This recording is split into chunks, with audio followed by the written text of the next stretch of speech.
Hello everyone, thanks for joining us today. My name is Theresa Abel and I'm the owner of the Abel Contemporary Gallery.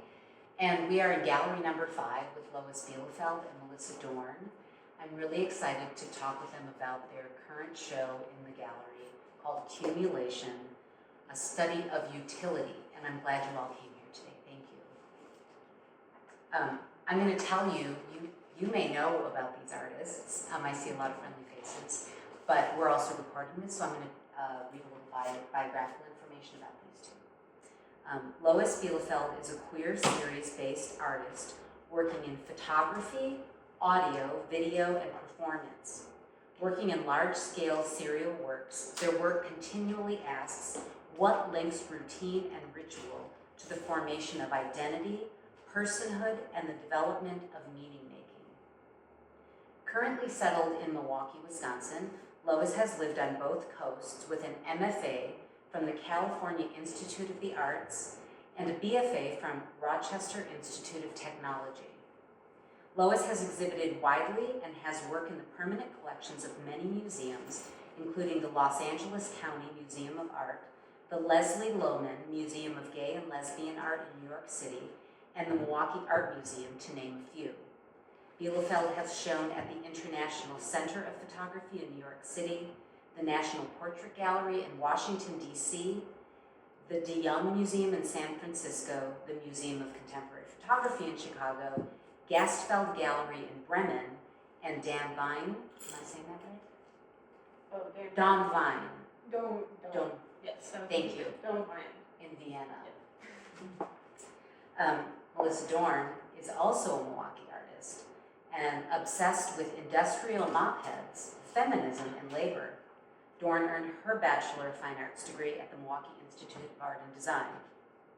She has exhibited work at galleries and museums across the country, including the Charles Allis Art Museum, the Minneapolis College of Art and Design, Five Points Gallery, Urban Institute of Contemporary Art, the Detroit Biennial, the Museum of New Art, the Museum of Wisconsin Art, the Stockholm Gallery, John Michael Kohler Art Center, Art Chicago, and Aqua Art Miami. And there's a lot more if you want to look online at all the places they've shown. So thank you both for being here. Thank you so much for having us. I love this show and I love how people can interact with it. But I think I want to talk about the title of the show and the general themes of the work, and then we'll start from there. So, how did the two of you come up? I guess how did the two of you decide that you wanted to collaborate in this way, and then how did the theme of the show come up? All right, so we have been part of a group. Well, we started as part of a group of a book club, where I think we first met each other. Yeah. And we got to do one exhibition together, and our work at that point talked to each other, but maybe not as directly as it does now. And this is like 2016, right? Yeah. 2016-ish? Yes. 2017? Yeah, in the ballpark. And then we've been part of another group that has gotten together to do applications and different things, and also critiques and studio visits. And we started to talk about the brooms and the mops, and that we must have a show together at some point. And go ahead. Sorry to interrupt you, but I just, why did you start to talk brooms and mops? Which of you was working with brooms? I mean, people just don't, we talked about brooms and mops. Yeah. Yes. Well, I've been working with industrial mop heads since February 2015-ish. And they really wove their way into my work in an interesting way. And they started by the paintings, and then starting to use the actual mop as material, which you see in some of the sculptures, and then the auto women. And I think it was a couple years after. You want to talk about the brooms?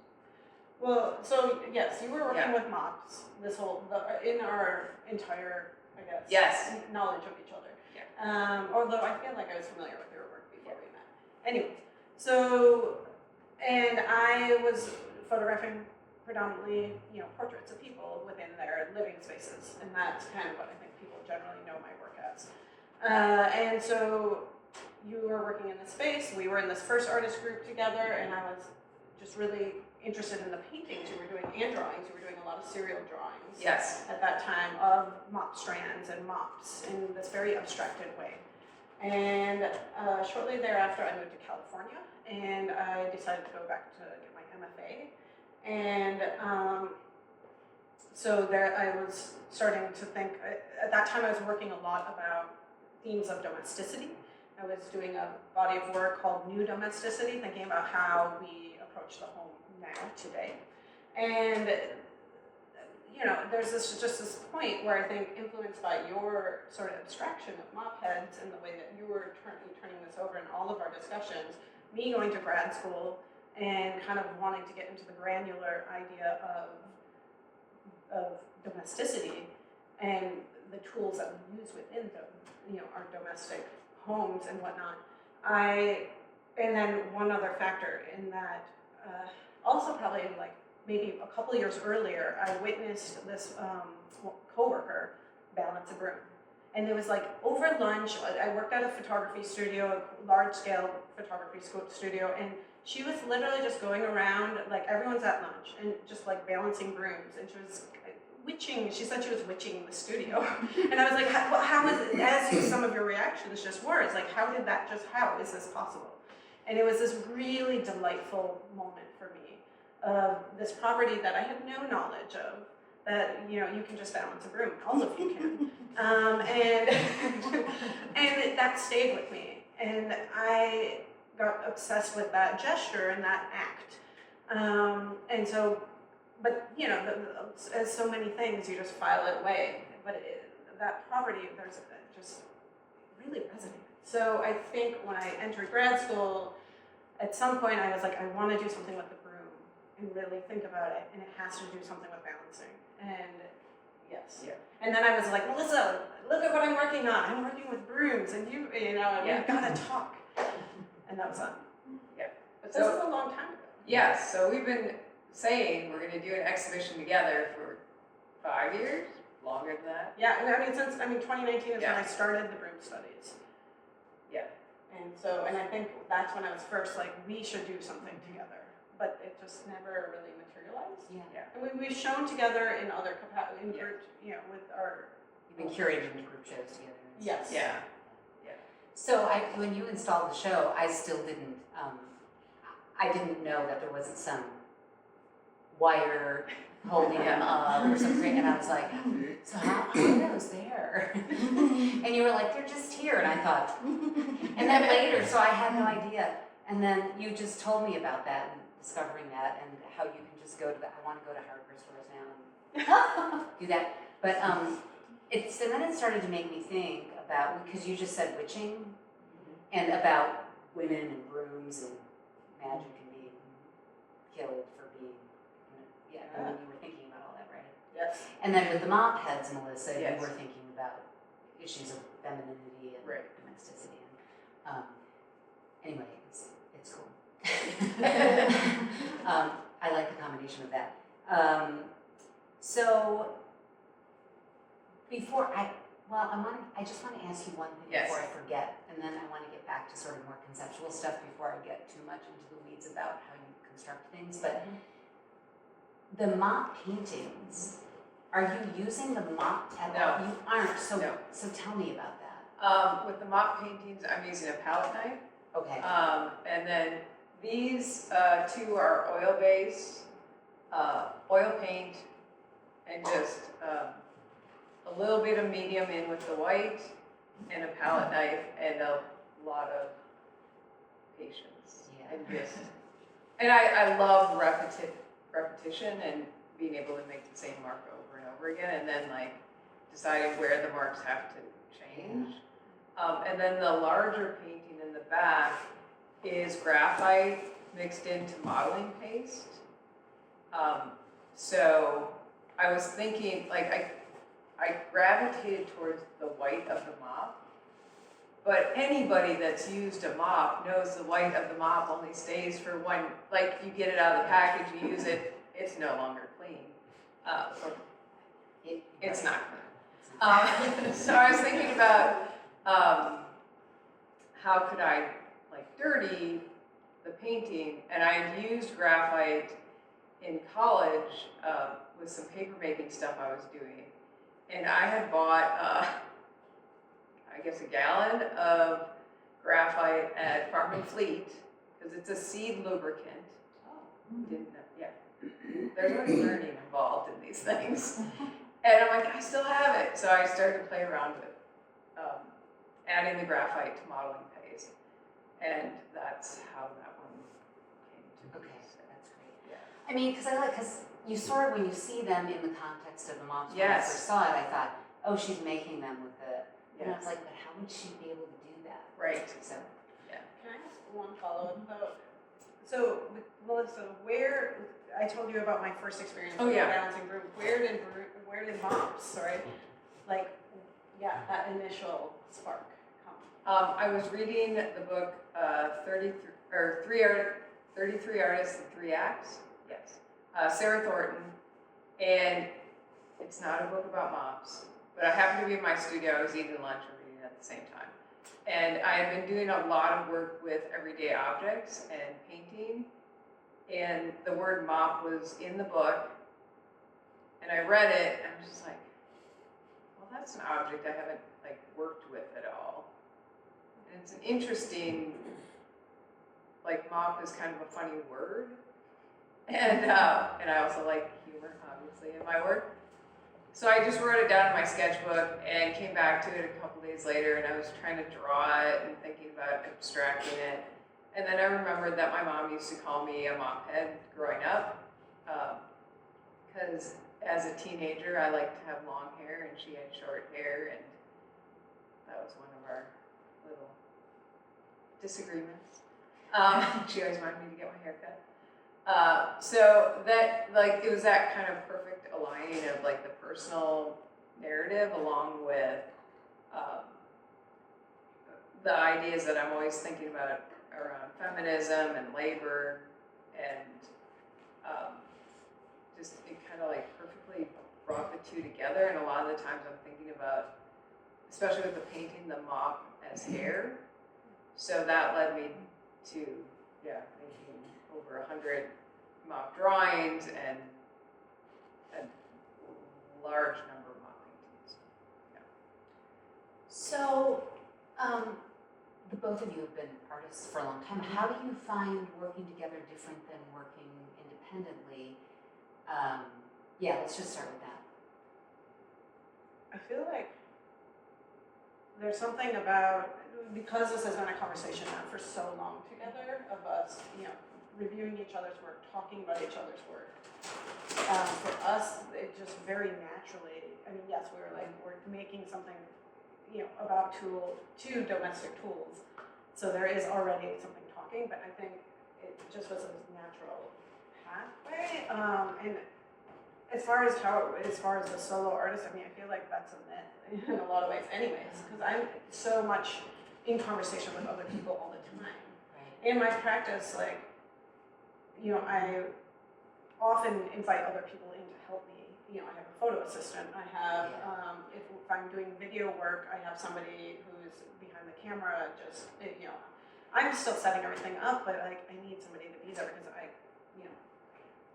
in case there's no point in performing for 20 minutes and then coming back and be like, oh, the camera turned off because of error, which has happened. Or oops, I forgot to turn my camera on. Yes. Yeah. So I think already there's a collaborative element to my That work. makes sense, yeah. So this felt quite natural, but though I will say my work is so different in conversation with your work. Yeah. Well, that leads to my next, unless, Melissa, you have anything else to say about The one thing I wanted to add to that is the thing that I found most interesting is there's work in this exhibition that starts in 2015 that I wouldn't have even thought about putting into the exhibition, and it was that collaboration and Lois knowing and seeing so much of my work, and we're in my studio. We use an outside area to kind of prep, and just having somebody else be like, hey, but what about this piece? I'm like, oh yeah, and look how that talks to your work, and yeah, I think that's interesting. Well, and so now that the show has been up for a while, and probably even after you installed it, and the process of deciding and editing which pieces would have the best dialogue together, and really fully create this theme, does it change the way that you think about your own work now? Has it changed the way that you interpret your work, or think that it's speaking to others? I mean, for me, there's also been this like stepping back of control of like when we, normally Right. set up an exhibition, it's like exactly how we want it, right? Right. It's like every aspect of where something is hung, is every element is really thought through. And yes, there's also a curator often involved, but with this show, there was a huge stepping back of control because we're letting people weave. And clearly the way you thought about weaving is very different than the way everyone who's been engaging with it are weaving. And I knew that with the brooms there would be some wild installations of them because normally this area is just open and we ask you to install the brooms and play with them, and but I didn't anticipate that somebody would take the handle off of that one. That's that lone broom over there. So this specifically, I've learned most is like having to let go. I think too, for me, I've been working on getting people, or trying to get people to stay longer within an exhibition, and part of that is like providing seating with the Auto Women. But we were just talking about this over lunch, like there's never been evidence for me. Like, is it working? I don't know unless I'm there and I see somebody sit. Right. So what has been great about this exhibition for me is like to think about ways that there is evidence, because there is evidence in this one that people have been working, people have left documentation, the brooms are always in a different... Yeah, we'll be downstairs, Anne and I will be working, and somebody went upstairs, you kind of forget. We forget that someone's up here because it's such a big building and we're downstairs, and then 30 minutes later you hear a broom fall and you're like, oh, that's right, there's someone here, because they've been up here so engaged for a long period of time that we forgot they were in the building. They dropped a broom. Was the idea that you wanted interaction from the people who visit the gallery and visit the exhibition? Was that always part of the plan? I don't actually think so. No. I think that specifically had to do with this space that you have created, of this project space, of it being more of an incubator. Yeah, and you were working on, thinking about this weaving piece on a snow fence that, and I had previously shown the broom studies with the component of them being able to be stood up, but it really came together when we made the proposal. Yeah. That's great. Yeah. Well, and I love it because, first off, it lends itself to that. It's this entire installation, I think it works so beautifully on a number of levels, because we could get into really deep, serious conversations about, feminism and all these kinds of issues about labor and based on this thing. But you were talking, Melissa, about humor in the work, and that those different levels that the work can be related to, and kids can come up here and not understand any of that and just want to play with the puzzle and play with the brooms and take pictures, and that joy that's in it too is really great. So I love that people can interact with it, and then because of that, there's aspects of the show that aren't changing over time, but it's like time almost becomes an element in itself. Did you think about that? Yeah, because, so I brought my camera today to document again, because the exhibition keeps shifting and changing, and to me that's part of, is that arc of participation in time. Yeah. So yes, I think we were both fairly curious about what would happen. Yeah. You probably know this. I think it's Emily, right? Mhm. Emily, who's on staff, every day she works, she comes up and Oh, yeah. documents how it's changed, and I'm sure she'll share those pictures with you. Yes. Because that's really interesting. So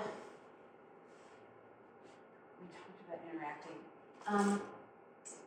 When did you start making the auto women? That was in, let's see, 2020, probably 2023. I first showed them in maybe 2024, Okay. early 2024. Yes. How many of them have there been? They're all right here, and I'm working on one currently. Okay. Yes, so this is not all there will be. Okay. And what I did this past summer is because I have not studied upholstery prior to this summer, Yeah. and I worked with an upholsterer in Milwaukee and actually redid the silver one over there so that it was done correctly. Because I did it like you're stretching a canvas. I'm like, well, I can do this because I stretched a lot of canvas in my time. Yeah. That's not how you do it? No. I mean, there are aspects that are very similar, and I'm like, oh yeah, the hand strength and all the Yeah. things. But I was like, if I'm going to do this, I really want to do it. And then some of them are slip covered. So, yeah, but there will be more. I have some waiting in my studio to become auto women. Yeah, that's great.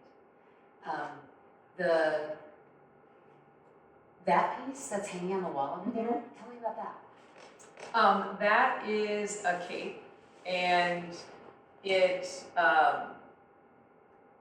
those came about, and I'm still making capes. That one is actually wearable. Very few of them are wearable because by the time I get done with them, they're too heavy because I keep adding things to them. And I was invited, 5 Points Gallery, Fatima Lasser invited me to be part of a runway exhibition. And we had been, exhibited together and done different things together. And I instantly said, if Fatima's asking me something, I'm going to say yes. I said yes. And I don't know, a couple hours later, I'm thinking to myself, I don't make anything wearable. I can only kind of sew. I'm better at it. I'm getting better at it. But like, I can only kind of sew. What did I just say yes to? But I'm like, this is gonna push me to do some things I haven't done before. So I decided I would focus on accessories. And I thought capes could be a really interesting addition. And then I used mop handles to hang them. So, I mean, I guess they could be broom handles as well, but Yeah. in my world, they're mop handles. Of course. So it's also a way of like a painting coming off the square Yeah. or rectangle. Yeah. And then tell us, I want to know about the sculptures. The sculptures are all made with mop, and there's a foam core underneath that I sculpt. And then each mop, I cut a mop piece, and in this case it's kind of like just twirled and pinned into the foam. And they're T-pins. If you get close to it later on, I can see them kind of glinting now in the light. But as a child, I don't know how old I was, one of my aunts gave me this, I was the only girl grandchild on one side. So, and my aunt had 4 boys. So she gave me this craft, and it was these dolls that had these big dresses, like big hoop dresses, and you would pin sequins onto this little dress form to create your own style dress. And I was just thinking about like pinning, and I'm like, just such a weird little craft thing that I was given, and that I actually did, and I wasn't, like, I like to do a lot of craft things, but I wasn't really into like fashion or any kind of, yeah. Girls So, must girl, make yes, dress. yeah, that wasn't my thing. But I'm like, well, thought it'd be interesting to bring that kind of pinning back in. And then it's like so much labor to cut each mop strand, pin it in, kind of curl it up. And with each of these, there was a point where I was like, I cannot believe I'm doing this. Like, why do I do this to myself? So this one is high maintenance. And that is, so my ex-husband once called me high maintenance. And I felt like I should just embrace that, turn it into something. Like mop head? Yeah, like mop head. And then that one is always a bridesmaid, which was always a bridesmaid, never a bride, a very popular saying in the 80s. Yeah. And I had been given a lot of mop, and some of it was this kind of teal color. And I'm like, I don't know what I'm going to do with the teal. I only work with this, But if anybody was a bridesmaid in the 80s, teal was very popular, as were big bows on your backside. So each one of those is tied into a bow and then pinned with a corsage pin. I don't know why corsage pins are corsage pins, but I mean it has a little pin ball on top. So yeah, I think a lot about just things that have been said to me that I want to somehow, I want to make it into something and make it be a less powerful. Right. Well, then it has the name made in it. Right, that too, yeah.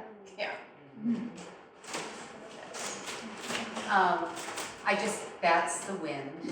So building, there's some metal on the roof, and when it's really windy out, this old building speaks to us, so that's what that noise is. Lois, Yes. tell everyone I know about the video. The pile studies? Yeah, in terms of this show and the idea of utility and accumulation, I love that piece and I love the idea of it, so tell everybody about the genesis of that. So basically, I did the broom studies. That was, and accumulation is very much so a part of that as well. And then I went to Acre residency in 2022, I believe.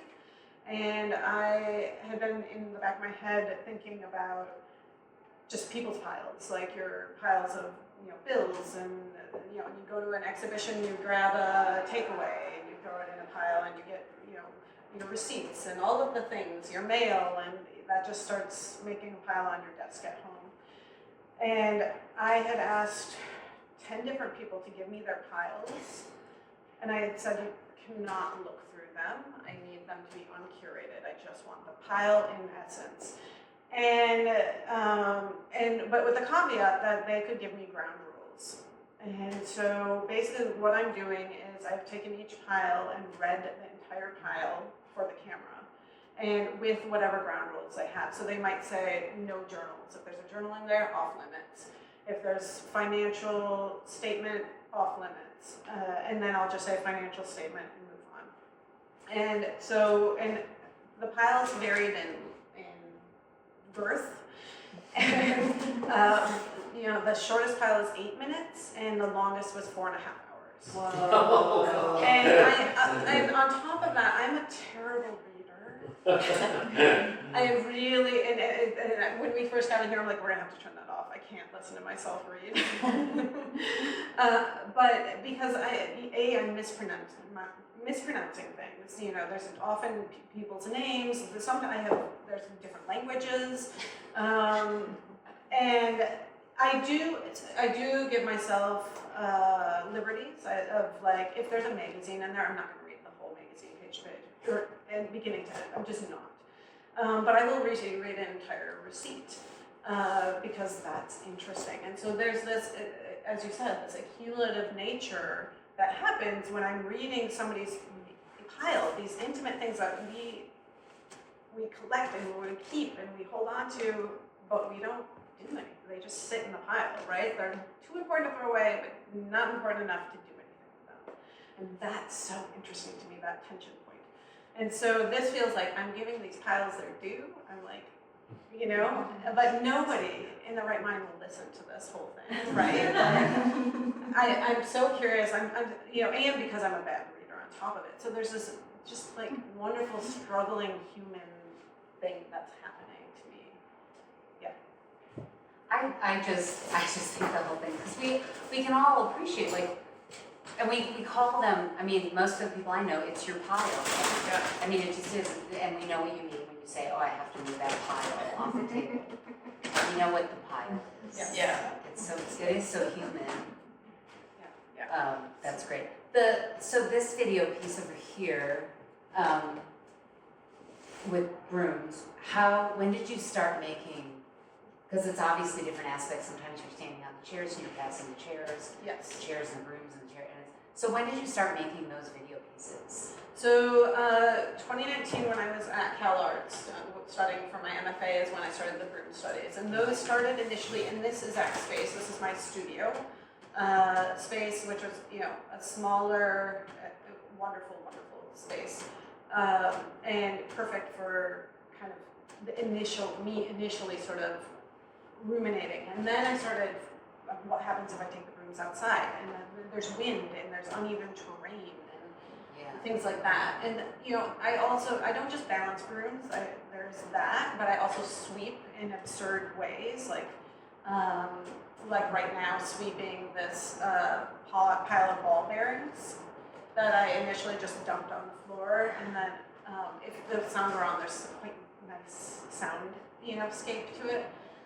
But then when I was at Acre residency, also the chair studies emerged. So that's where the videos were walking on top of chairs, kind of like when you're a child playing the hot lava game, where you can't, you know, everything's hot lava, you've got to go from surface to surface and not get burned up and incinerated. Okay. You can see I had an active imagination as a child. But no, the chairs became another thing. It became a way to explore a space, to like deliberately move through a space in a really ridiculous manner. And then this was always a solo thing I was doing and performing. But with the chair studies, I was able to invite people in. And it became collaborative. And initially, it was, you know, I was like, now with these other people, I've lost control to some degree, but then I like relaxed into that and was able to be like, oh, I'm learning how to move in different ways. There was a point where I was doing the chair studies at the Villa Terrace for an exhibition, and I went there over the course of a year and made site-specific work during different seasons. And I invited Maria Gillespie, who's a Milwaukee movement artist and teaches at UWM, originally from California. And she's entering the frame as we speak about her, which is amazing. And she made me completely think about these in a new way because of her, you know, that's her practice is movement.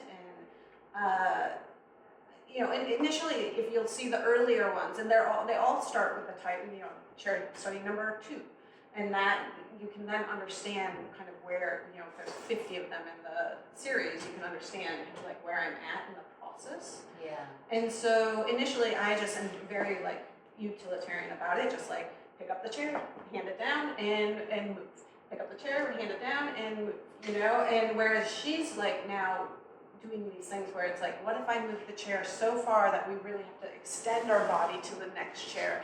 And what happens if, you know, the chair tips over, or you know, and like these very different ways of interacting and moving our bodies. So that is quite exciting to me, of how, again, the collaborative element brought so much more into it for me.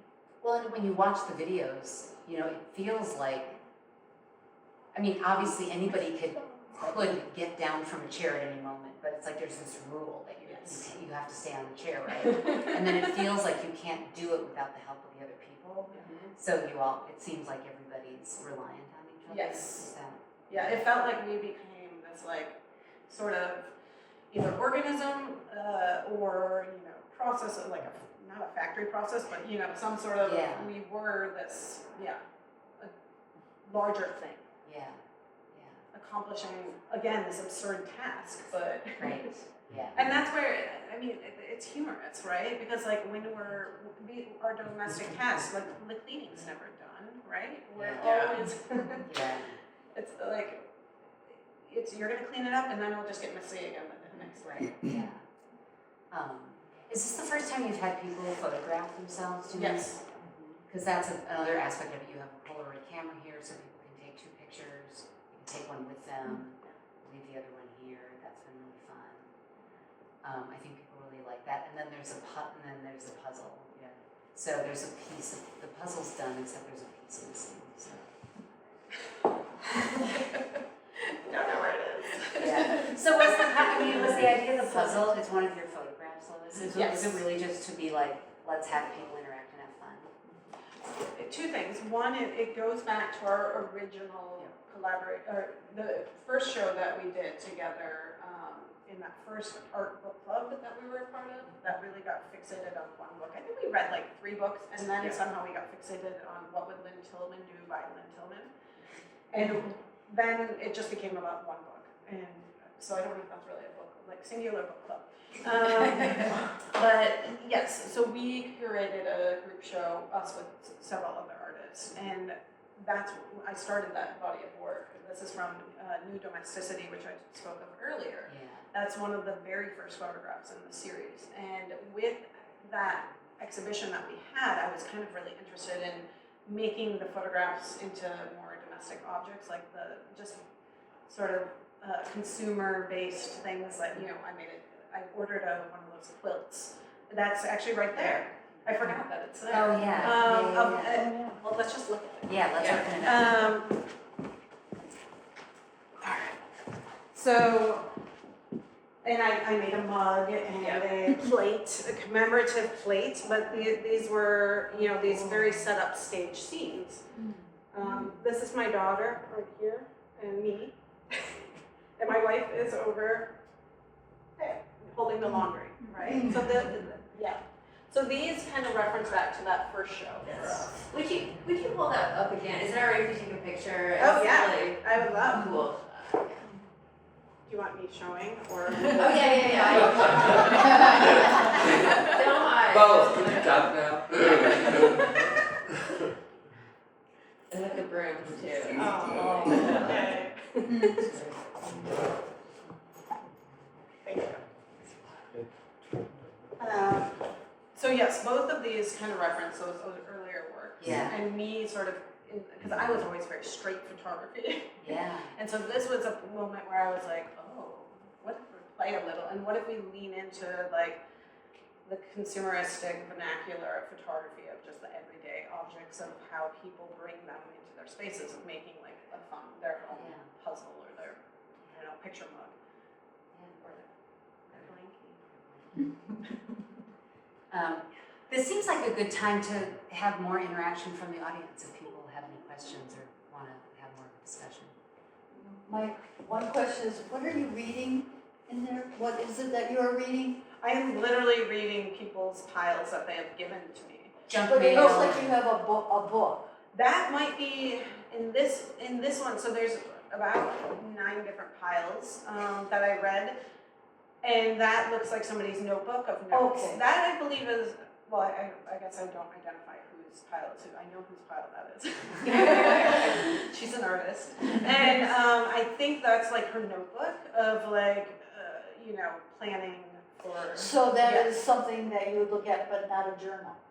Correct, and she did not give the best. I think this is the best ground rules ever. Don't judge. That's all she gave me. Because the ground rules also are to the audience, right? And so, that was a really intimate, beautiful file. Wow.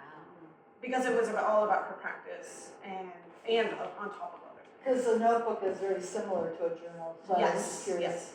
And I think only one person gave me the ground rules of no journals. Ah. So, yes. So it varies based on each pile. And then I am always worried, like, what if I got it wrong? And so I always tell people I can omit things out if there's something you want me to take out, but nobody's taken me up on listening to their pile being read. All 4 hours, whatever. Where are you? Where's the space behind you? That's at Acre at the residency. Acre is southwest Wisconsin in the Driftless area. Yeah, really wonderful, kind of rustic cabiny. What's the situation. length of the loop of this? I don't remember how many I put in here, but probably a couple, like Hours. hours. Oh yes, Yeah, but I mean, hours and because this is one of the longer ones. So this one probably is 4 hours, a 4.5 hour file. But Wow. there are, I think, 9 different files in here being read, or 11. I don't know. Yeah. I always curate a different selection depending. I feel like I've learned a lot about like relearning the Constitution because you read the, Yes. the Constitution Yes. at one point. So there's been moments where I'm up here like, oh, back in high school history class. Yes. That was actually a kind of an amazing moment. And I don't look through the piles in advance either. So I'm like, oh, the U.S. Constitution is in there. Here we That's go. what I'm reading today. Really great that somebody had that in their Yes. file. Yes. Everyone should have that laying around their house. And then this was another artist who was thinking a lot about, and clearly that was part of her research. Yeah. So. That's great. I just think it's so cool, like so many things are coming together in this work. And one is, so Ajen Koo, who's the founder of the Domestic Workers Alliance, calls the work of care work, which is cleaning and also caring for other people, the work that makes all of their work possible. And it's always so devalued, as you know, generations of feminists have said. Sylvia Federici, other social reproduction, and Federici of course brings the broom in too, with the witches. But also, so like the way that you're also, like it is uplifting that work that makes all other work possible, but at the same time the elements of play that you bring into it. So I think also you get from, some feminist accounts like Simone de Beauvoir, the futility of this work, the kind of enraging futility of it, and so like re-enchanting it and actually really like thinking about the beauty and poise of, say, this object itself is just so like enlivening. So Well, and I'd be curious to sort of ask back, we were trying to figure out how do we communicate how people, that you can interact, because I think we're so trained not to touch, right? And so we put up this signage of like brooming and like here's what you can do, or the weaving, here's how you can weave, or like, basically do these things, or document. But I'm curious, like, is that working? Is it not? Or is it like, I think it's getting people doing it, but does it interrupt the rest of the work? Because this is a new thing for us. Right. So I think people are, just anecdotally, don't you agree, Anne? I think people have felt really comfortable in this space to interact. Yeah, I think something about the familiarity of the objects is very welcoming to people, and then to give them a chance to actually engage with these familiar objects lets them sort of sink into the objects that are less familiar and make it more comfortable. So I think there's a comfort to the show that people start to experience as they spend time with the work. And people spend time up here. Yeah. It's been really interesting to see that happen. Well, and I think like once the stack, say for instance the stack of Polaroids, like the evidence that other people Oh, yeah. have been doing it, then you're like, oh, I really can. Like, oh, this puzzle's being made. And then you come up and the puzzle is different every day or every other day.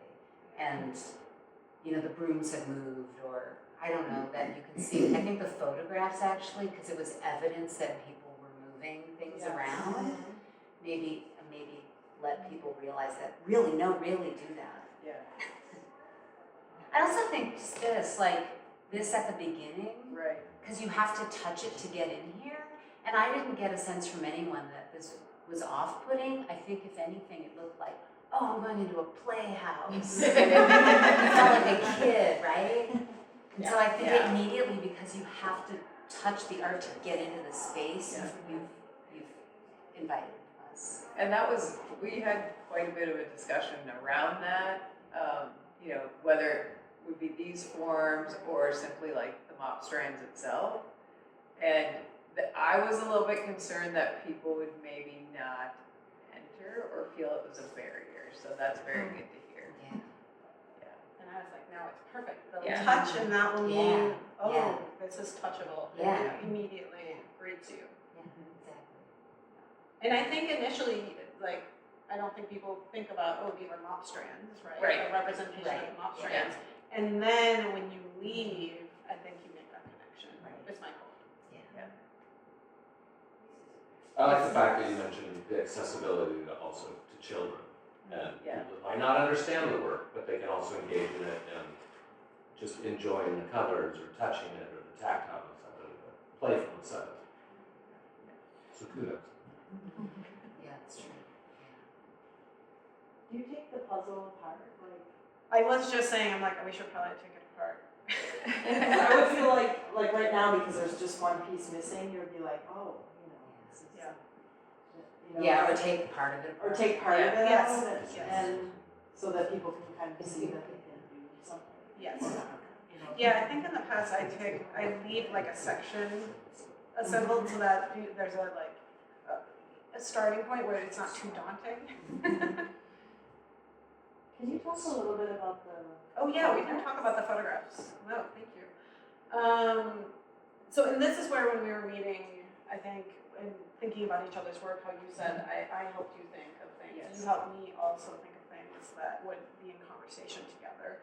So the photographs are from a body of work called To Commit to Memory, of which I was photographing my parents and continue to do so. In fact, that work will be at the Miller Art Museum in the fall. So I was making photographs with them as portraits, but I was also photographing just the home and their things. And I call these house studies. Everything in here is a study of some sort, apparently. But the house studies were really where I was thinking about the things that I would go over to their house, and some things have not moved for 25, 30 years, and there's dust on them, you know, and then other areas are really active and constantly moving.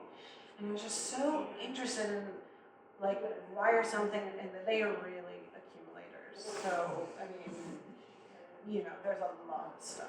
And a lot of curious systems. The middle image, my mom has, it's a bag with different tops, lid tops. And then there's a rubber band around it that looks like it's about to snap. And she has a whole system of, you know, trying to give containers and things, recyclables, to art teachers to have them reuse these things. So I'm photographing just understanding my parents through their objects and their things and their systems of how they, you know, do these things in their home. That I'm just like, what is happening here? Okay, all right. But also, there's like the gloves. Those are my dad's gloves, and they're just so worn. So I would often photograph even it's not here, but the carpet and how the doorways, you know, create over 30 plus years of them living in a house, or 40 plus years now, the etching in of the doorway into the carpet, and it creates that long-term impermanent shape. So I'm really interested in how a house both like forces your movements within it and the way that you react to it, but also you force your own movements onto a house. So yeah, I don't know if I'm That's good. That's great. and she does it. Any other thoughts? Conversation?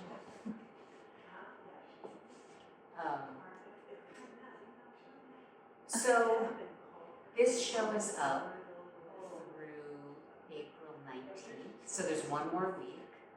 We're gonna move these chairs out of here, people can hang around, you can talk to these two for a while longer. We can play with brooms, we can tear the puzzle apart. So maybe this would be a good time to like kind of get these chairs out of here. And since most of you showed up just before the talk, you can actually explore the exhibit a little bit more and play with it and do some weeding. And we'll turn the audio back on to the videos, and we can listen to Lois read piles. So I have a very last question. Yeah, any questions? Relatively insignificant, maybe. Are the bases significantly or chosen in any regard, or like for the mop sculptures, or? Oh, That's a good question. Yes, I am intent on never ever using the traditional pedestal for the mop works, because the idea is that that just falls. It's supposed to fall away. It's not part of the piece. But this is the piece. Like the pedestal it's on, the stool it's on, is part of the piece. So I'm usually when I'm starting to draw out the sculpture, I think about what that will be, what the interaction will be, and then I think about what I have. And now what's amazing is like my studio mates will give me, so this came from my studio mate. I just had to fix it a little bit so it wouldn't fall apart. I get ottomans. People are giving me ottomans now. So like I'm getting all sorts of things that really provide a wide selection when I start to think about like what is high maintenance and what do I want it to say. So yeah. As with the table. Right. Yeah. And then Lois, for you, was that just Yes, so that was me responding, I think, to that table and the table the projector's on are not in any way meant to. They're more just riffing off of domestic sort of Thank you. things. But it works because if there were white pedestals in here, it would be like Yes. it would break something, Yeah. it would ruin. Yes. Yeah. Yeah. And I really love the merging of the ironing board installation with then the piles with the video. I mean, because we thought a lot about that and how to integrate. The projection seems to work really well, but we were like, how do we get the piles to, and we wanted this to be like a little sort of living room of some sorts, right? Like we're asking you to sit down on these Otto women, you can puzzle, you listen to your really exciting reading, and you see your wonderful portraits on the wall that are a different type of portrait. Yeah. No, it's beautifully thought out and installed so wonderfully. Thank you. I do have to say, living with this, like being in this show for the last several weeks has recontextualized my personal piles. I can think of them as artworks now. All these detritus that my daughter brings home from school.